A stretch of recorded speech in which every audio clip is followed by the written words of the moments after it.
Hi, this is Aidan Ryan here, student number G00365056. This is my unit conversion assignment.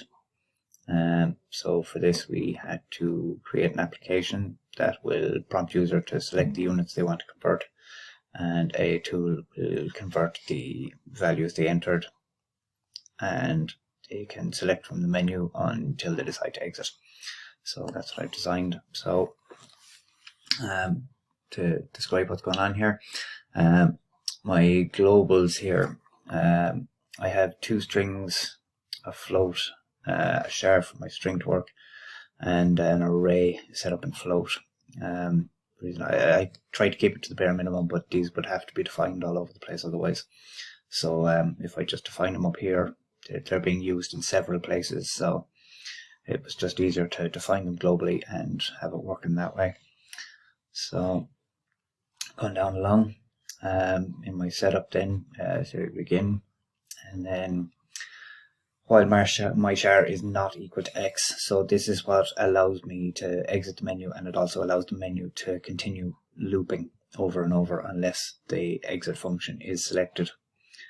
So I start off and my menu is the first thing up, so it asks the user to input what section they want to go into.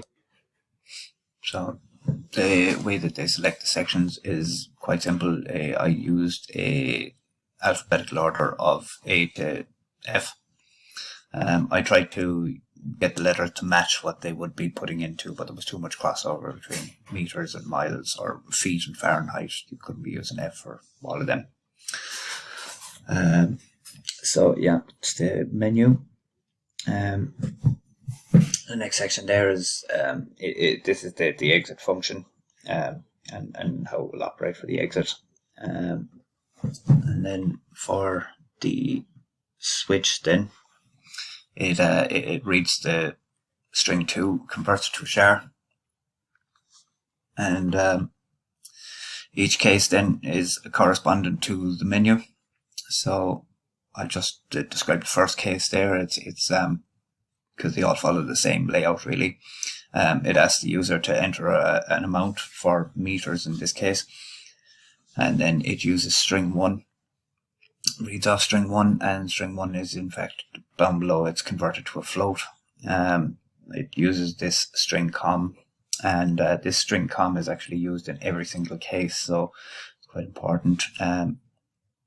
This is converting my it's and assigning a value for the element of my array, and then this is the unique function for this particular case, and then string 1 back to equals to nothing. This is to reset the string, because when I didn't do that, it was actually holding a value, and the app wouldn't operate properly.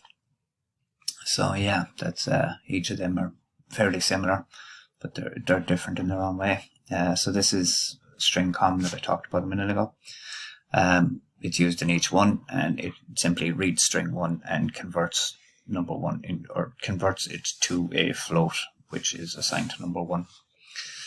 And then this is one of the unique functions. So each case has its own unique function. It does a mathematical equation and converts the number that's in each case into whichever way it is needed to be converted for the particular function, and then it displays the amount at the end and brings it back out to the menu again.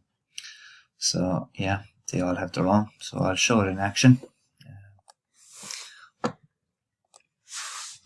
As you can see, the menu comes up, options, so I'll select meter to feet, ask me to select my amount. There's 56. And yeah, you can see it comes up there, 183.74 feet, and that's for the menu again. So just to show it's working on others, then do option C. So this is miles to kilometers, so 45 miles is 72.42 kilometers. And then if I want to exit, then all I have to do is push the X, enter, and finish program, goodbye, and it no longer repeats. So yeah, that's it functioning. Thanks very much.